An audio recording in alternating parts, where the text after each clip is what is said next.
நாளுடைய சிவனே போற்றி, நாட்டவர்க்கும் இறைவா போற்றி. அருட்பெருஞ்சோதி அருட்பெருஞ்சோதி பெரும் கருணை அருட்பெருஞ்சோதி. சிற்றும் மெய்யன்றே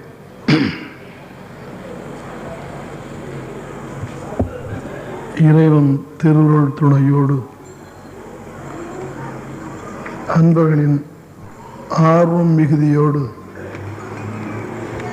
இந்த அற்புதமான ஞான வேள்வி தொடர்ந்து நடைபெற்று கொண்டிருக்கிறது.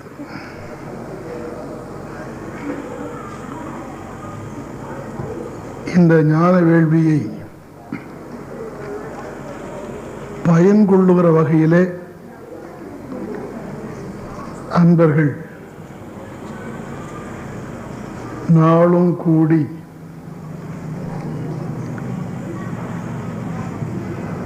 இந்த வேள்வியை சிறப்பு நடத்தி கொண்டிருக்கிறோம். நேற்றே அடியேன் முடித்தது போல நம்முடைய பெரியவர்கள் சொல்ல வேண்டியதை மிக தெளிவாக சொல்லியிருக்கிறார்கள். ஆனால் அந்த தெளிவு மக்களுக்கு வரக்கூடாது என்று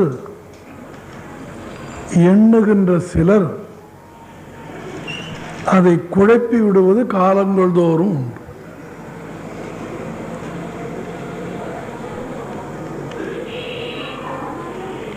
நாமே நேரடியாக எதிலும் ஈடுபடாமையினாலே அந்த குழப்பமே தெளிவாக கொள்ளும்.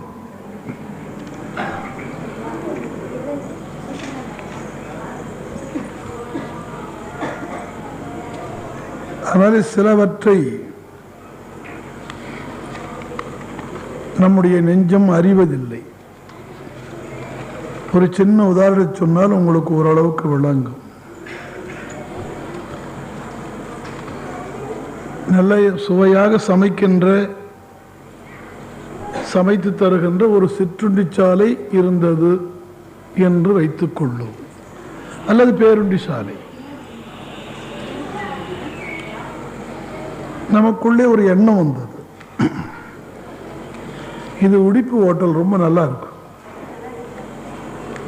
ஓரளவு கொஞ்சம் நியாயமாக செய்வார்கள் என்ற எண்ணம் அவர்கள் மேல் இருந்தது. பக்கத்தில் நம்ம ஆசாமி ஒரு ஹோட்டல் வச்சிருந்தார். அவர் ஏதோ தொழில் நடத்தினா போகிறோம் என்ன ஏனோத்தானும் செய்கிறார். அந்த இருவருக்குள்ளே அந்த உடிப்பு ஹோட்டல் ரொம்ப நல்லா இருக்குது. அந்த நன்மதிப்பை பெற்றுக்கொண்ட அந்த சிற்றுண்டிச்சாலை உரிமையாளர் பேருக்காக இட்லி போடுவார். அந்த இட்லி மாவு ஒரு கரண்டி ஊற்றினா போறோம்.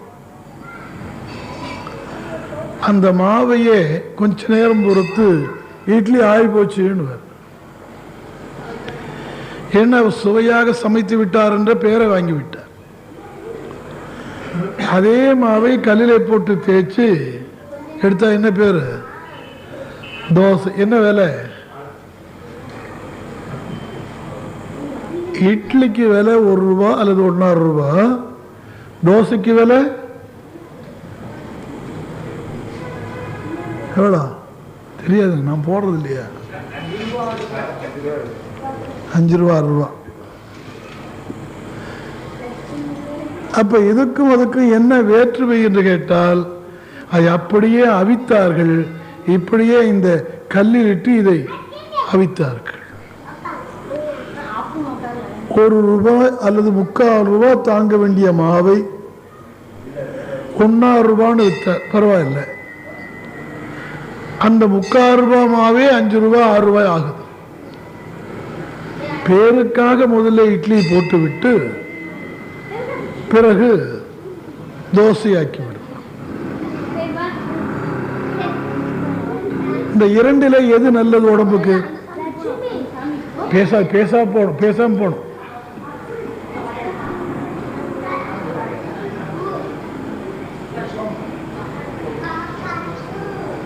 இந்த இரண்டு பண்டங்களிலே உடலுக்கு நலம் பயக்கிற பொருள் எது? இட்லி. உடம்புக்கு கெடுதி எது? தோசை. ஆனா நாம் விரும்புறது எதை? தோசையை தான். இந்த உதாரணம் சொன்னா உங்களுக்கு நல்லா விளங்குமேன்றதுக்காக இதை சொன்னேன். இருந்தாலும் உடி போட்டு தோசை மாதிரி வராதுங்க.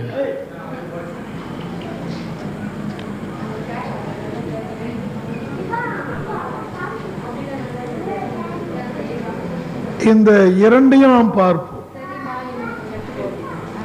பேசாது போங்க. கோயிலுக்கு வந்தா பேசக்கூடாது. சிவசிவான்னு சொல்லினே போகணும்.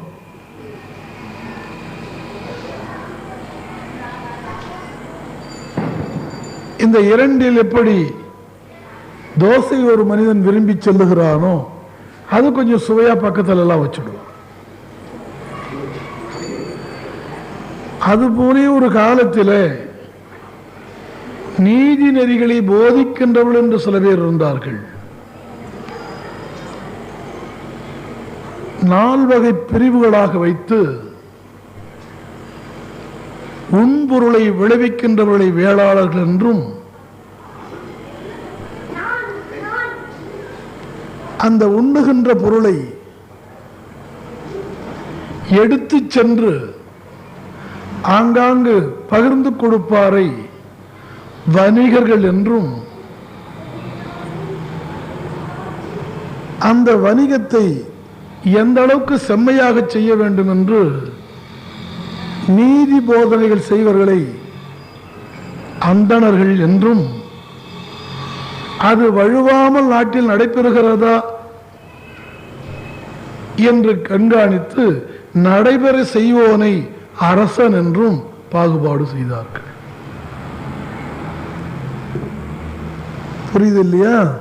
பிறப்பால் அரசனும் இல்லை, பிறப்பால் அந்தணனும் இல்லை, பிறப்பால் வணிகனும் இல்லை, பிறப்பால் வேளாளனும் இல்லை.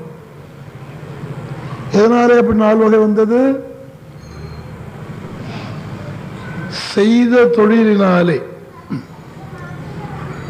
வேளாண்மை என்ற உழவு தொழில் செய்தவர்களுக்கு வேளாளர், அந்த பண்டங்களை கொண்டு சென்று பகிர்ந்து கொடுத்தார்க்கு வணிகர், கொள்வதும் குறை கொள்ளாமல், கொடுப்பதும் குறை கொடாமல், கொள்வதும் நிறை கொண்டு அது எப்படி வணிகத்தை செய்ய வேண்டும் என்று நெறிமுறை வகுத்தவர்களுக்கு அந்தணர்கள். அந்த அந்தணர்கள் நீங்கள் என்றும் நான் என்றும் மாறுபாடு கொள்ளுகின்ற அறிவு, மாசில்லாத அறிவுடையவர்கள். மறுவிலா மதியால் அந்தணர், மறுவிலா மதியால் அந்தணர். அந்தணர் நூற்கும் அறத்திற்கும் ஆதியாய் நின்றது மன்னவன் கோல். அந்தணர் சொன்ன அறிவுரைக்கும் ஆதி அறத்திற்கும் அரசன் காப்பாக இருந்து ஆட்சியை நடத்த வேண்டும்.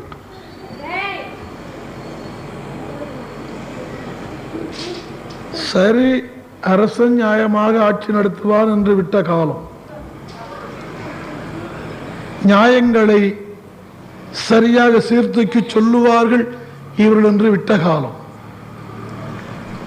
பண்டங்களையும் மாற்றி அமைக்க மாட்டார் என்று விட்ட காலம், தங்கள் தொழிலை கண்காணித்து அதிலேயே கவனத்தை செலுத்திய காலம்,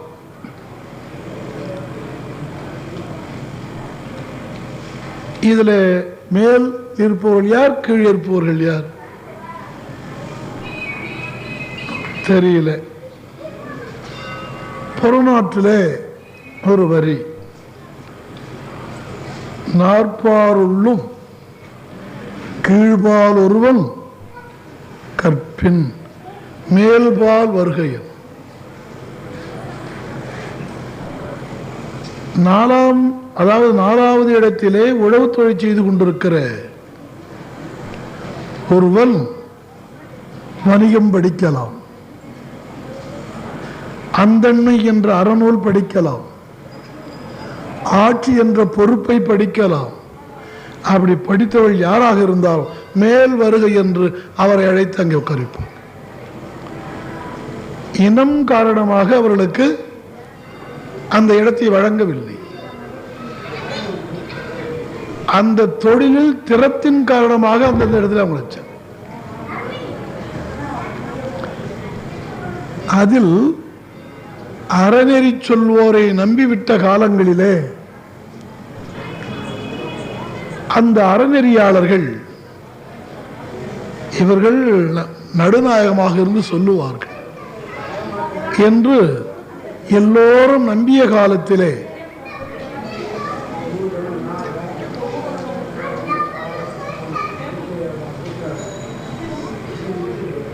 எல்லோரும் நம்புகின்ற காலத்திலே அதான் நம்ம கோயிலுக்கும் இஸ்லாமிய கோயிலுக்கும் உள்ள வித்தியாசம், மசூதிக்கும் உள்ள வித்தியாசம். அந்த கிறிஸ்துவ கோயிலுக்கு உள்ள வித்தியாசம்.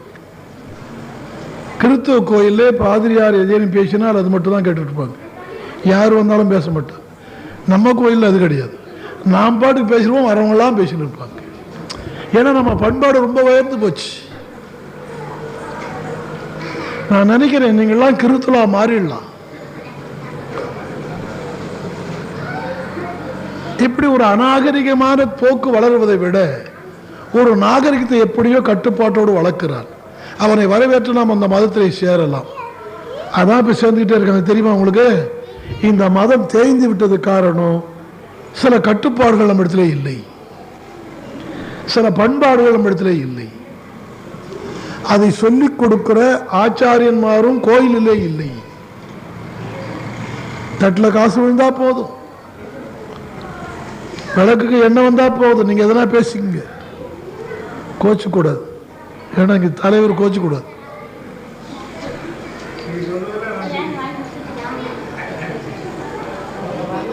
ஒன்று சொல்வோராலும் இருக்க வேண்டும், ஆனால் வருவோராயிலும் புரிந்து கொள்ள வேண்டும்.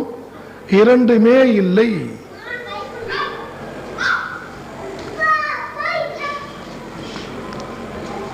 இவங்கெல்லாம் கிறிஸ்தவ கோயிலுக்கு போய் ஒரு 6 மாசம் பாடம் படிக்கணும்.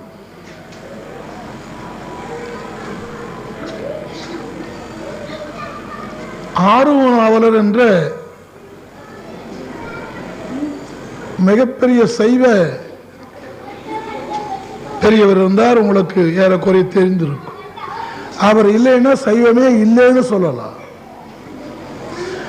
அவரை சைவம் வளர்க்கின்ற திறம் அல்லது மன உறுதி, அதில் ஈடுபாடு எதனால் வந்து தெரியுமா?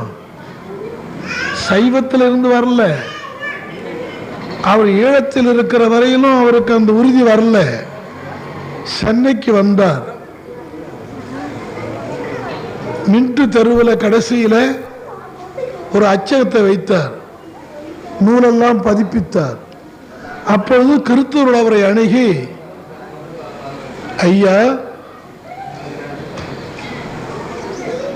எங்க பைபிளை மொழிபெயர்த்து தர வேண்டும் என்று கேட்டார்கள். கிறிஸ்துவருடைய பழைய ஏற்பாட்டை மொழிபெயர்த்தவரே ஆறுமுக நாவலர். அப்படி மொழிபெயர்த்து கொடுக்கிற போது அவர்களுக்கு இருக்கிற உறுதியை நினைத்தார், அவருடைய பணியை பாராட்டினார். நாம் அது போல் செய்ய வேண்டும் என்று இவர் மனதுக்குள்ளே உறுதி வந்தது. அதற்கு பிறகுதான் அவர் சைவத்திலே உறுதியானார். அதை எல்லாரையும் கொஞ்ச நாளைக்கு இப்படி அனுப்புங்க, எங்க கிறிஸ்துவ பலிக்கு அனுப்புங்க, அப்பதான் அந்த எண்ணம் வரும். ஏன்னா எனக்கு நம்ம மக்கள் இப்படி போறாங்களேன்ற எண்ணத்தில் சொல்றேன். யார் மேலே எனக்கு வெறுப்பு இல்லை.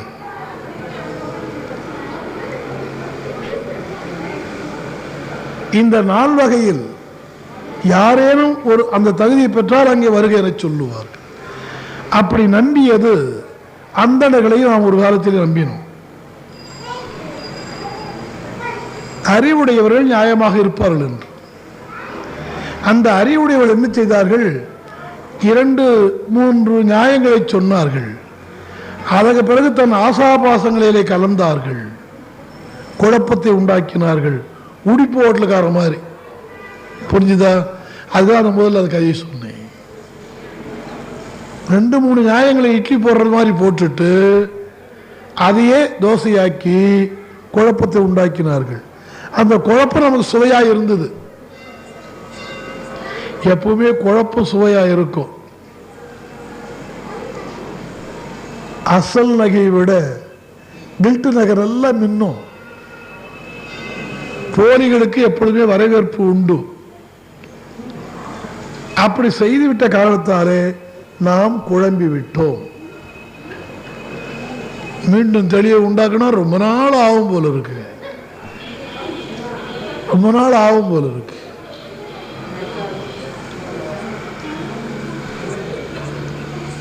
அதனாலே இன்றைக்கு நமக்கு அந்த தெளிவான கருத்தை சிலவற்றை ஏனும் தெரிந்து கொள்ள வேண்டும். 6வது தந்திரத்திலே இந்த 6வது தந்திரம் அது அவர் வந்தால் தான் தொடங்கணும் போல் தோணுச்சு எனக்கு.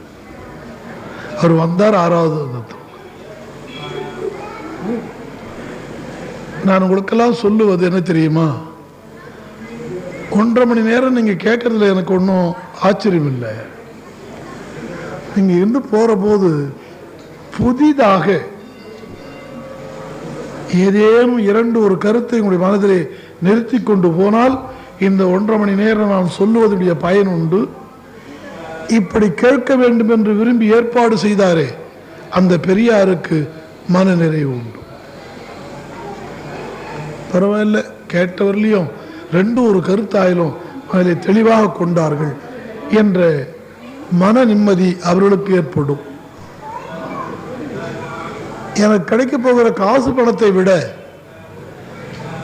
கேட்டவர்கள் ஒவ்வொரு நாளும் ஒரு புதிய கருத்தை மனதில் இருத்தி கொண்டு போனார்கள் என்ற மனநிறைவு எனக்கும் ஏற்படும். அதுதான் ஆன்ம வளர்ச்சி. ஒவ்வொரு நாளும் புதிய தன்மையை ஏற்றுக்கொண்டு மனம் ஆறுதல் படுகிறது. அதுதான் ஆன்ம வளர்ச்சி. உண்டதையே கூட உண்ணலாம், ஆனால் பசி ஆற வேண்டும், உடல் வளர வேண்டும். அதுபோல ஆன்மாவில் ஒரு திருப்தி ஏற்பட வேண்டும், ஆன்ம வளர்ச்சி உண்டாக வேண்டும். இந்த 6ஆம் தந்திரத்திலே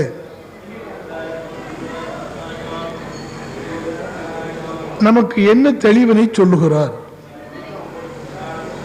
16 தலைப்புகள் அதுக்குள்ளே இருக்கிறது. அப்ப 16 வகையான தெளிவை நமக்கு சொல்லுகிறார் என்று பொருள். இந்த 16ஐயும் நம்மால் இப்ப சிந்திக்க முடியுமா? சில செய்திகளை சிந்தித்தால் அடுத்ததை நாமே சிந்திக்கலாம் என்று தோன்றும். இங்க யாருமே அறிவு இல்லாதவர்கள் என்று சொல்லுவதற்கில்லை. ஆனால் சில நேரங்களிலே சுடர்விட்டு எரிகின்ற விளக்கு மங்கும். அப்பொழுது அதை சுடர் வேண்டுமானால் தூண்டுதல் வேண்டும். அந்த தூண்டுகோல் தான் நான். சுடரே நான் அல்ல, நீங்களே சுடர். அத்தனை பேரும் அறிவு சுடர் படைத்தவர்கள்.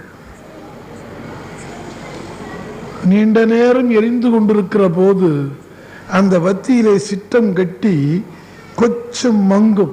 அந்த சிட்டத்தை தட்டி அதை தூண்டி விடுகின்ற ஒரு தூண்டுகோல் தான் அடியே. அந்த தூண்டுகோலை தான் இவர் கொண்டாந்து உட்கார வச்சிருக்கார், விளக்கை அல்ல. நீங்களே விளக்கு என்பதை நீங்கள் நம்பி உணர வேண்டும்.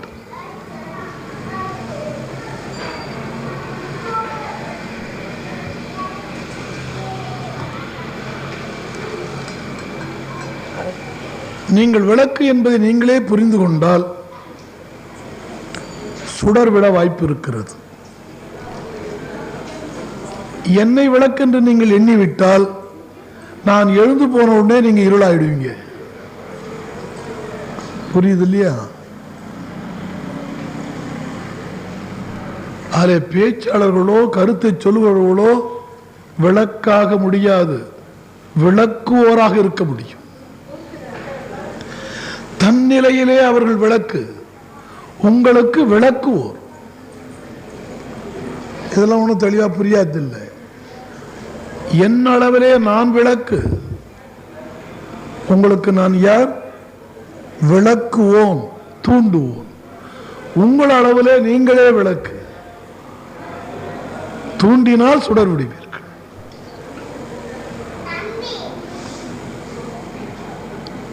இதுவே உங்களுக்கு கொஞ்சம் கஷ்டமா தான் தெரியும். என்னை தாழ்த்தி கொள்வதற்காக, அடக்கத்துக்காக நான் இதை சொல்லவில்லை, உண்மையாகவே சொல்லுகிறேன். என்னுடைய அமெரிக்க மாணவர் ஒருவர் பலரானார்கள். அப்போது நான் அமெரிக்கா சென்றிருந்த போது அங்கே இருந்த மாணாக்கர்கள் ஒரு வினாவை எழுப்பினார்கள். ஐயா, உங்களை எல்லோரும் வணங்குகிறார்களே, உங்களை பற்றி நீங்கள் என்ன நினைக்கிறீர்கள் என்று கேட்டார்கள். ஆமா, அந்த தகுதி எனக்கு இருக்குன்னு சொல்லலாம் இல்லையா? எனக்கே தெரியும் அவங்க வணங்கக்கூடிய அளவுக்கு என்கிட்ட தகுதி இல்லைன்னு.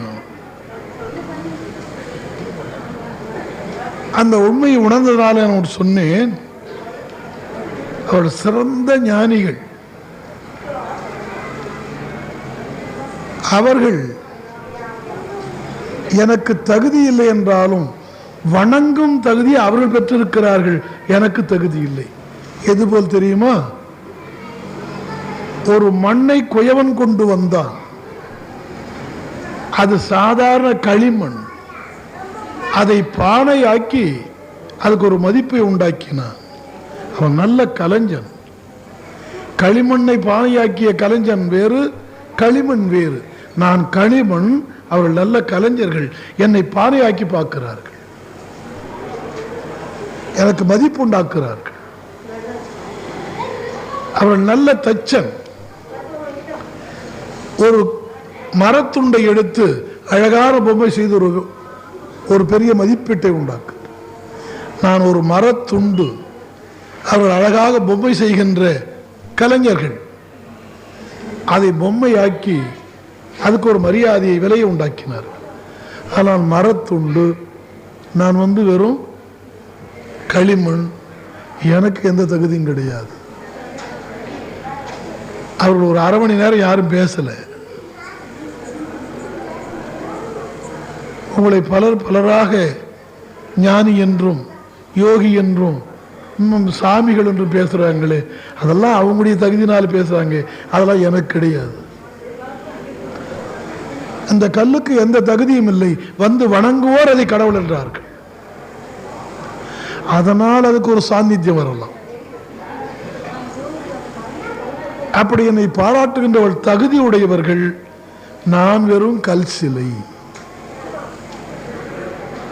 அவங்க வாயடிச்சுன்னு போயிட்டாங்க. இது என்ன என்னமோ நாம் ஒன்று கேட்டா இவர் என்னமோ சொல்றாரு. நான் சொல்லுவதெல்லாம் உண்மை, அல்லது அதை ஏதோ மிகைப்படுத்தி சொல்ல வேண்டும் என்று சொல்லவில்லை. நான் இத்தனையும் சொன்னது உங்களுக்குள்ளவே எல்லாம் இருக்கின்றது உண்டு என்பதை விளக்கி காட்டுவதற்காக. விளக்க வந்த ஒரு விளக்காளனை தவிர நானே விளக்கு, நீங்கள் தான் அந்த ஒளியிலே நடக்க வேண்டும் என்று கருத்து இருக்கக்கூடாது என்பதை தெளிவாக நீங்கள் புரிந்து கொள்ள வேண்டும். இந்த 6ஆம் திருமந்திரத்திலே 228 பாக்களை கொண்டது முழுமையாக. 16 அதிகாரங்களை கொண்டது. வியாமல ஆகமம் என்று இதற்கு பெயர் சொல்லுகிறார்கள். இதன் முதல் அதிகாரமே சிவகுரு தரிசனம். குரு தரிசனம் சொன்னா போறோம். குரு தரிசனம் சொன்ன எல்லாரும் நான் தான் குரு நான் தான் குருன்றாங்க. எல்லாரும் குரு குருன்னா என்ன அர்த்தம்? குரு குருன்னு சொல்லக்கூடாது. அல்ல, குரு யார் என்று சுட்டி காட்ட ஒரு குருவிலிருந்து இன்னொரு குருவை பிரித்து காட்டுகிறார். வேங்கைன்னு சொன்னார் ஒருத்தர், இன்னொருத்தர் பாயா வேங்கைன்னாரு. இப்ப 2 வேங்கை இருக்குது, புரியுது இல்லையா? குரு சிவகுரு, வேங்கை பாயா வேங்கை. வேங்கை என்பது ஒரு விலங்கை குறிக்கும். அதே போல இன்னொன்னுக்கு பேர் இருக்குது, ஒரு மரத்துக்கு. அப்ப அதுக்கு என்ன சொல்லணும்? பாயா வேங்கை. ஏன்னா அது மரம், அது பாயாது. விலங்கு பாயும். பாயும் வேங்கை வேங்கை என்று சொல்ல வேண்டும், மரத்தை பாயா வேங்கை என்று சொல்ல வேண்டும். புரியுது இல்லையா? இது ஒரு இலக்கணம். இன்னது அல்லது இது என முடித்தல், இதல்ல இது என்று பிரிச்சு சொல்லணும்.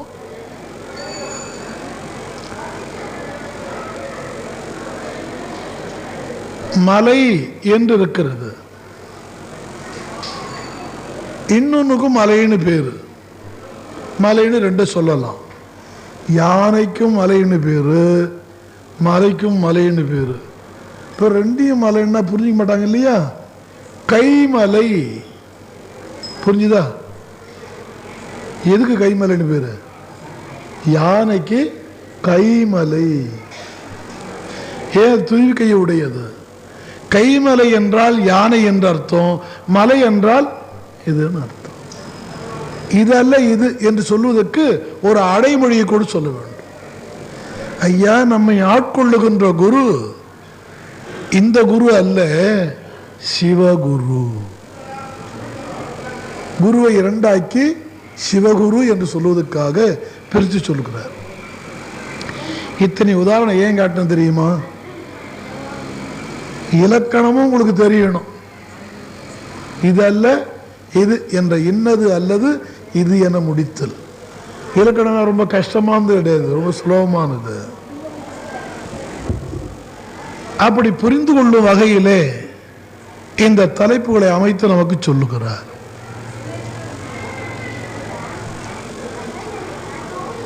இந்த சிவகுரு எப்படி வெளிப்படுகிறார்? அதாவது முதல்வனே குருவாக எழுந்துள்ளார். தம்முதல் குருவுமாய் தவத்தினில் உணர்த்தவிட்டு அந்நிய மின்மையும் அரண்கடல் செலுமி. சிவஞான போதம், அது அடுத்த இதில் பார்க்க போறோம். நமக்கு முதல்வனாக இருக்கிற இறைவன் குருவாக எழுந்தருளி, உனக்கு வேறானவன் நான் அல்ல, உனக்கு அருள் செய்ய வந்தேன். தம் முதல் குருவுமாய் தவத்தினல் உணர்த்தவிட்டு அந்நியமின்மை காட்டி, உனக்கு நான் வேறானவன் அல்ல, உனக்கு உடனானவன், நலம் செய்ய வந்திருக்கிறேன்.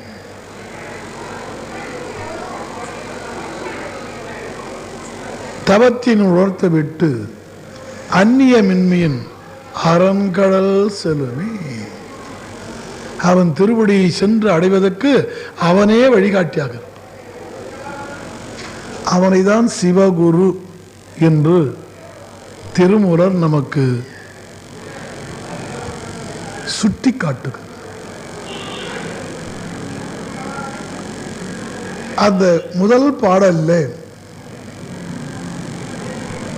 பத்தி பணிந்து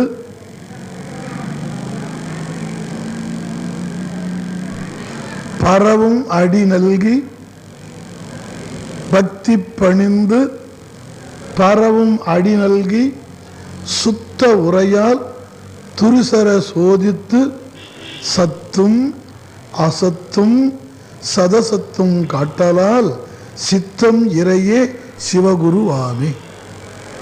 சித்தம் இறையே சிவகுரு ஆமே. சித்தமிசை குடிகொண்ட அறிவான தெய்வமே. தாய்மான சுவாமிகள் சித்தமிசை குடிகொண்ட அறிவான தெய்வமே. எவ்வளவு தெளிவா நமக்கு போதித்திருக்கிறார்கள் என்பதை எண்ணி பார்த்தால் எத்தனை பிறவி எடுத்தாலும் கைமாறு செய்ய முடியும். பக்தி பணிந்து, பணி பணி வேறு வினை வேறு. நான் என்ற முனைப்போடு செய்வது வினை. அது ரெண்டு வகைப்படும், நல்வினை தீவினை என்று ஆகும். அதற்கு பயம் நரகம் அல்லது சொர்க்கம். அதை நாம் செய்ய வேண்டாமா? பக்தி என்று சொன்னால் முறைமையாக ஒழுகி தொண்டு செய்தல். பக்தி பணிந்து பரவ அணி அடி நல்கி தொண்டு செய்யணும். தொண்டு செய்யல இறைவன் திருவடி நமக்கு கிடைக்காது. நான் அபிஷேகம் பண்ணிட்டேங்க கிடைக்காது, குடமுழுக்கு பண்ணிட்டேங்க கிடைக்காது.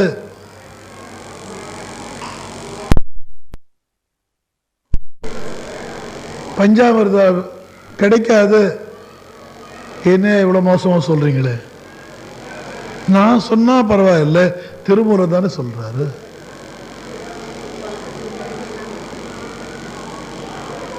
பத்தி பணிந்து பரவ அடி நல்கி. மாணிக்கவாசகர் சொல்றாரு, பலவேறு வகையான தவங்களை மேற்கொண்டு தர்மங்களை செய்து இறைவனை தரிசித்து விடுகிறான் ஒரு மனிதன். தரிசிக்கலாம். தரிசிப்பது என்பது வேறு, அவன் அருளை பெறுவது என்பது வேறு. தரிசித்த உடனே இறைவா உன்னோடு நான் 2.5 கலந்திருக்க வேண்டும்னா பொற்றுன்னு அப்பால போயிட்டான். தரிசனம் செய்தான், காட்சி தந்தான், எல்லாம் செய்தான். உன்னோடு நான் கலந்துடணும்னு இவன் நினைச்சான். அந்த பரம்பொருள் அகன்று அப்பால போயிட்டான். அந்த பரம்பொருளின் தோழம் வந்தான். என்னப்பா தேடுறேன்னா, யாரு பார்த்து? பலவேறு தவங்கள் செய்து இறைவனை சந்தித்தானே அந்த ஜீவனை பார்த்து பரம்பொருடைய தோழனாக இருக்கின்ற திருவருள் என்று பார்க்கிறான். தோழன் பார்க்கிறான். என்ன அப்படின்னா, நான் இங்க ஒரு பொருளை பார்த்தேன், அதிசயமான பொருள், அதோடு பழகணும்னு நினைக்கிறேன். அது அவ்வளவு எளிதான பொருள் இல்லப்பா. எப்படியோ ஒரு கண்ணில் பட்டுடுது, அதனால நீ அடைஞ்சிடுவேன்னு நினைக்காதே. இல்லையா, நான் எவ்வளோ தவம் பண்ணியிருக்கேன், தவத்தால் அடைய முடியாது, வேறு வேறு தகுதியால் அடைய முடியாது. அப்ப என்ன பண்ணணும்? என்ன பண்ணணும்? 2 நிதி வேண்டும். சிவம் என்ற பரம்பொருளை நீ அடைய வேண்டும் என்றால் ஒரு 2 நிதி இருக்கணும், செல்வம் இருக்கணும். அந்த செல்வத்தை போய் ஈட்டிட்டு வா, அப்புறம் நான் அந்த பரம்பொருளை காட்டுறோம் உனக்கு. யார் சொல்றது? தோழன் சொல்றான். அந்த தோழன் தான் குரு. குரு சொல்லுகிறான், சிவத்தை உனக்கு காட்ட வேண்டுமா? 2 நிதிகளை நீ தேட வேண்டும். அந்த நிதி தேடுவதற்கு நீ செய்ய வேண்டிய வேலை தொண்டு. 2 வகையான தொண்டு. என்ன அது? 2 வகையான தொண்டு. சராசரி பாமக்களத்திலே அன்பு காட்டி அவள் உய்ய வழி செய்கின்ற உபாயங்களை மேற்கொண்டு வருவது. அப்படி உபாயங்களை மேற்கொள்கிற போது அவனுக்கு அறிவு இருக்காது. நம்ம பார்த்து சிலர் ஏளனமா பேசுவான், பெருசா தொண்டு செய்ய விட்டார்ப்பா, எங்கெல்லாம் இவர் தான் உய்ய வைக்க போறாராம், இவர் ஏன் தொண்டு செய்றார் தெரியுமா? எங்களை காட்டி அரசாங்கத்திட்ட காசு வாங்கிக்குவார், இப்படிலாம் திட்டுவான். அறியாமையினால் திட்டுகிறார். அதை பொறுத்து கொண்டு அவனுக்கு மேலே தொண்டு செய்ய வேண்டும். எது போல தெரியுமா? குழந்தை பிடிவாதமாக நலன் கருதாமல் வில் வில் என்று உரைத்து கொண்டும் இருந்தாலும் தாய் அதை எப்படியேனும் சமாதானப்படுத்தி தண்ணி ஊற்றுவாள், உணவு கொடுப்பாள், ஆடை கொடுப்பாள், அரவணைப்பாள். அத்தகைய பண்போடு செய்ய வேண்டும். அதுக்கு என்ன நிதி தெரியுமா? தெரியாதுல்ல? பதும நிதின்னு பேரு. அந்த நிதிக்கு பேர் சராசரி மக்களுக்கு தொண்டு செய்து பொறுமையோடு இருந்து அந்த தொண்டை செய்கிறானே, அதனால் வருகிற பயனுக்கு பதும நிதி. இதயத்திலே தாங்கிக் கொள்ளுகிறான். இதயம் பதுமம். இதயத்தால் தாங்கிக் கொள்ளுகிற உணர்வோடு தொண்டு செய்கிறானே பொதுமக்களுக்கு, அந்த சேவையின் பயன் பதும நிதி. அது மட்டும் இருந்தா போராது. ஞானிகளுக்கு, யோகிகளுக்கு, நல்ல அடியார்களுக்கு தொண்டு செய்யணும். அவங்க திட்டமாட்டாங்க, வாழ்த்துவாங்க. அதுக்கு சங்க நிதி என்று பேர். சங்கம் என்று சொன்னால் அடியார் கூட்டம், சங்கம் என்று சொன்னால் அடியார். அதான் தங்கமே அணையார் கூடி சங்கமே காண, அந்த சங்கத்தில் நான் இருந்து அங்கமெல்லாம் பூரிக்க ஆட வேண்டும். அடியார்கள் கூட்டம் சங்கம். அவர்களுக்கு தொண்டு செய்து அவர்கள் வாழ்த்தி பெறுகிறோமே, அந்த பயன்தான் என்ன நிதி? சங்க நிதி. சங்க நிதி, பதும நிதி. இந்த இரண்டு நிதியும் இருந்தால் இறைவனை அடையலாம். இரண்டு நிதிக்கும் ஆதாரமாக இருப்பது தொண்டு அல்லது பணி. பணி செய்தல் வேண்டும். அன்பர் பணிபூனை என்னை ஆளாக்கி விட்டுவிட்டால், அதுக்கு எல்லாம் சொல்லணுமா? நீங்க தான் கேட்டிருப்பீங்களா எல்லாரும். இன்ப நிலை தானே, இன்ப நிலை போய் அடையலாம் சொல்ல, இன்ப நிலை தானே வரும். நீங்க தேட வேண்டாம், அதுவா வரும். ஆனால் இந்த உண்மைகளை தெளிவாக சொல்லுகிற ஒரு பாங்கு நம்ம பிரிவில் இருந்தது. அதில் பக்தி பணிந்து பரவும் அடி நல்கி, பக்தியினால் பணிந்து பரவக்கூடிய திருவடியை பணி செய்யாதவர்கள் என்னதான் பணிந்தாலும் அவன் பாதத்தை தரமாட்டான். பணி செய்தார்க்கு பாதம் தருவான், பணி செய்தாதற்கு என்ன தருவான்? பாதகம் தருவான்.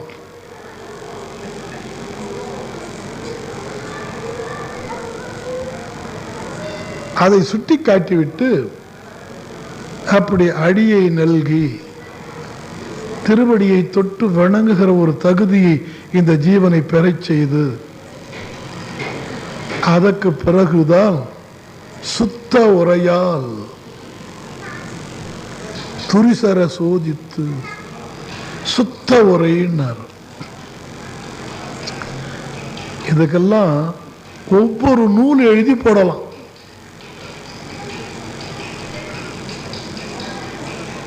இரண்டு நாளைக்கு முன்னே உங்களுக்கெல்லாம் ஒன்று சுட்டி காட்டினேன். பாதுமாலா சாப்பிட்டவங்கெல்லாம் மறுநாள் காலையில் வெளிக்கு போனாங்க,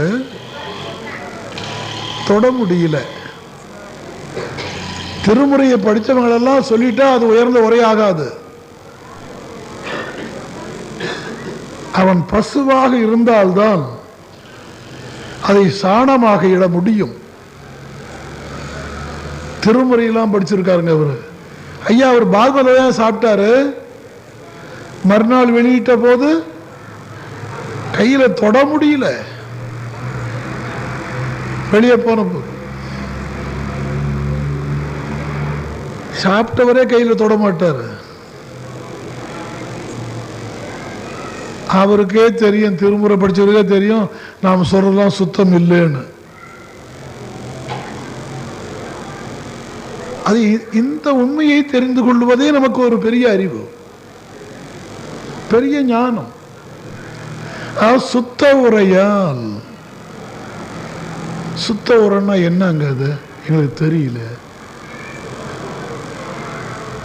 அடி நல்கினான் இறைவன், அதை பணிந்தவர்கள் சொல்லுகிற ஒவ்வொரு மொழியும் குற்றமற்றதாய் தன்னலம் இல்லாததாய் அந்த ஜீவன் உயர்வதற்காகவே சொல்லுகிற மொழி சுத்த உரை.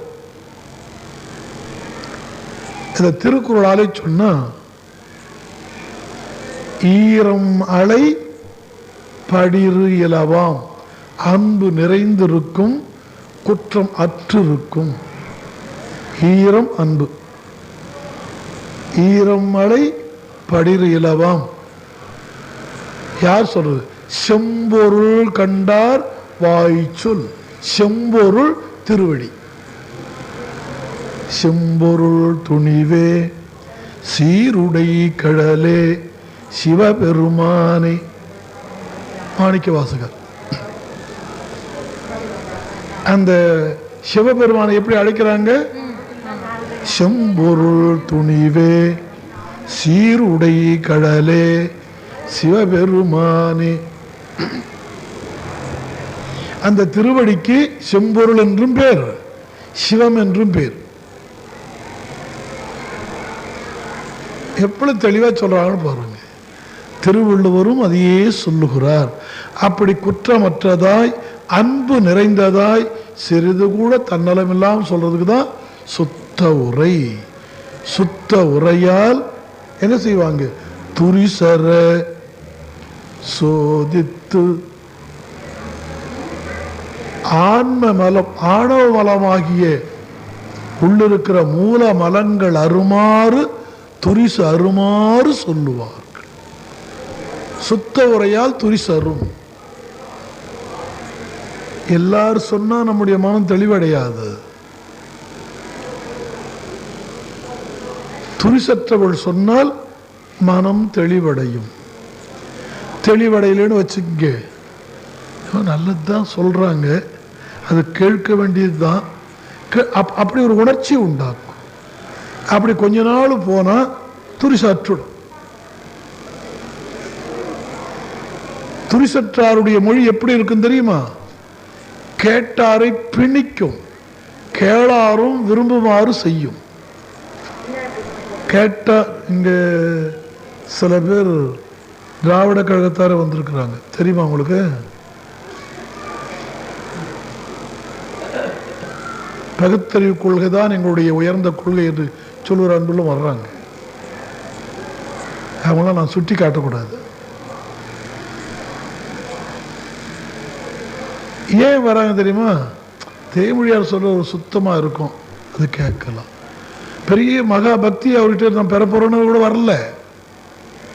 நீங்கள்லாம் பக்தியா இறைவன் திருவிழா நினைச்சுதான் வர்றீங்க.